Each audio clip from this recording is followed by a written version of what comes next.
Have you ever felt like your mind is both a blessing and a curse? Like you can see through people's facades, sense their true intentions, and feel emotions so deeply it physically hurts. And then, when you try to share these insights, you're told you're too sensitive, overthinking, or imagining things. If this resonates, you're not alone, and you're certainly not broken.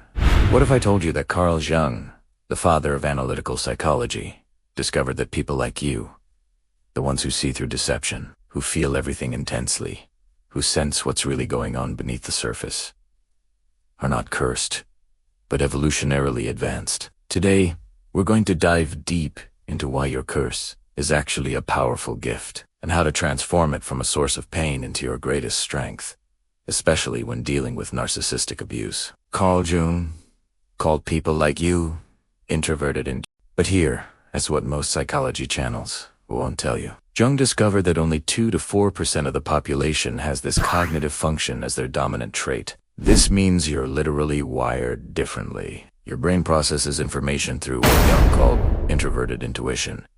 You just see what is happening. You see what's going to happen. You don't just hear words. You hear intentions. You don't just feel emotions. You feel the emotions people are trying to hide. And this is exactly why narcissists target you first and fear you most. Think about it. In every toxic relationship you've been in, you knew something was off from the beginning, but you ignored your intuition because society told you that you were being paranoid or judgmental. Jung proved that your intuition isn't paranoia.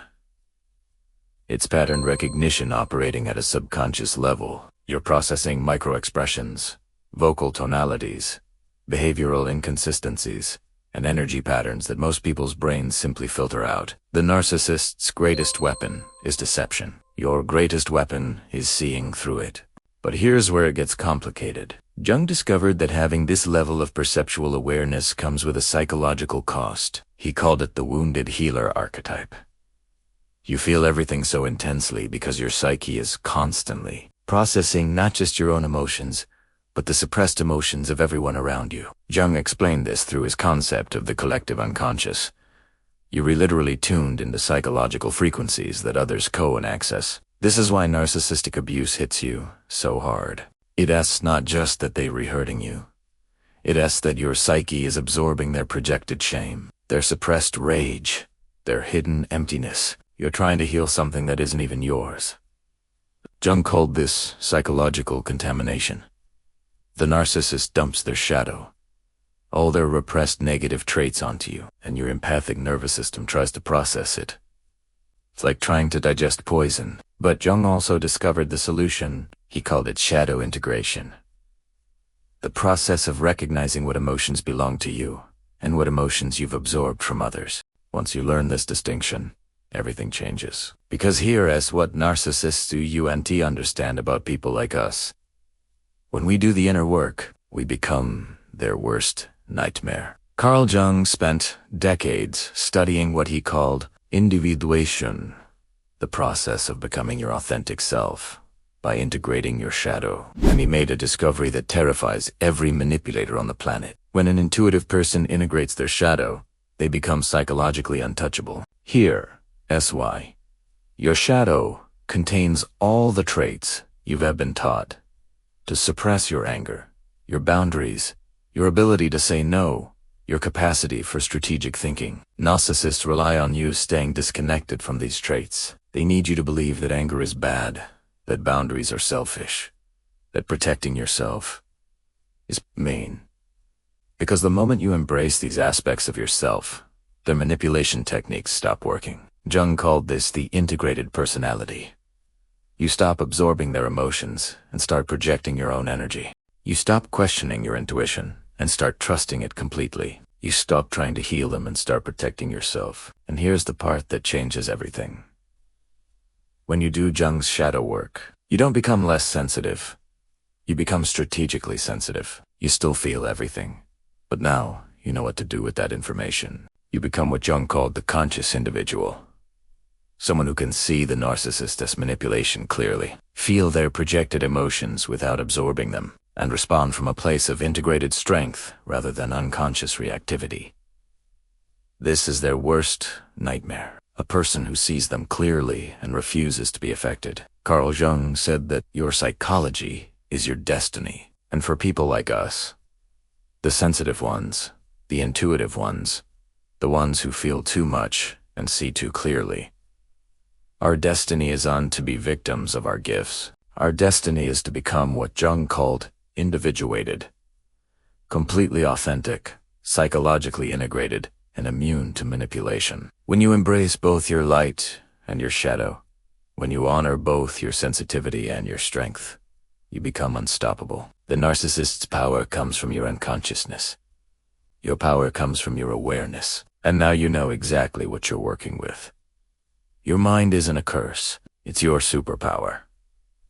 Time to start using it. So, how do we actually do this? How do we transform our sensitivity from a burden into a gift? First, we need to understand that what feels like a curse is actually an evolutionary advantage. Your heightened perception, your ability to sense underlying emotions and motivations.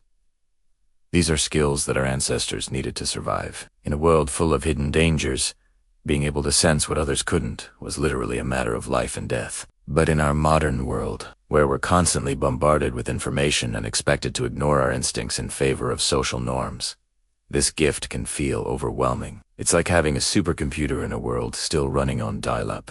The key is learning how to calibrate your sensitivity. Jung talked about the importance of developing a strong ego, not in the sense of being egotistical, but in the sense of having a stable sense of self. This is what allows you to differentiate between your emotions and the emotions you're picking up from others. Start by practicing mindfulness. When you feel overwhelmed by emotion, pause and ask yourself, is this mine? Often, you'll find that you're carrying the emotional baggage of others. Once you recognize this, you can consciously choose to set it down. Next, work on strengthening your boundaries. Jung believed that healthy boundaries were essential for a psychological well-being. For sensitive people, this is even more crucial. Learn to say no without guilt. Recognize that you're not responsible for fixing or healing everyone around you. Remember, your sensitivity doesn't make you weak. It makes you perceptive. Use it as a tool for discernment. When you sense something's off about a person or situation, don't dismiss it. Trust your intuition, but verify with facts. Your gut feeling is often your subconscious mind processing information faster than your conscious mind can keep up. As you do this work, you'll start to notice a shift. The emotions that used to overwhelm you become valuable data. The insights that used to burden you become your guide. You'll start to see patterns in human behavior, to understand the deeper currents that drive people's actions. This is where your gift truly begins to shine. Jung believed that introverted intuitives had a unique role to play in society. You're the ones who can see the bigger picture, who can envision new possibilities, who can guide others towards growth and transformation. But to step into this role, you need to fully embrace who you are. Stop trying to fit into a world that wasn't designed for minds like yours. Instead, create spaces that honor your sensitivity. Surround yourself with people who value your insights. Engage in work that allows you to use your intuitive abilities. As you do this, you'll find that what once felt like a curse becomes your greatest blessing. Your sensitivity becomes a superpower, allowing you to navigate the world with a depth of understanding that others can only imagine. You will become what Jung called a conscious individual, someone who is fully aware of their own psyche and can therefore interact with the world from a place of true authenticity and power. This is the journey of individuation that Jung described. It's not an easy path. It requires courage to face your shadow, to integrate the parts of yourself that you've been taught to reject. It demands resilience to stand firm in your truth when others try to gaslight or manipulate you. But the rewards are beyond measure. As you become more fully yourself, you'll find that the narcissists and manipulators in your life lose their power over you. Their tactics become transparent, their attempts at control laughable. More than that, you'll discover a sense of peace and purpose that comes from being aligned with your true nature. You will stop feeling like you're too much for this world. You start recognizing that you're exactly what this world needs. So, embrace your sensitive, intuitive. It's not a flaw to be fixed or a curse to be broken. It's a gift to be honed, a power to be mastered. You are the seer, the feeler, the one who knows. And in a world desperately in need of truth and depth, You're more valuable than you know. Your mind isn't just a gift to you. It's a gift to all of us. Use it wisely, use it bravely, and watch as what once felt like a burden transforms into your greatest strength.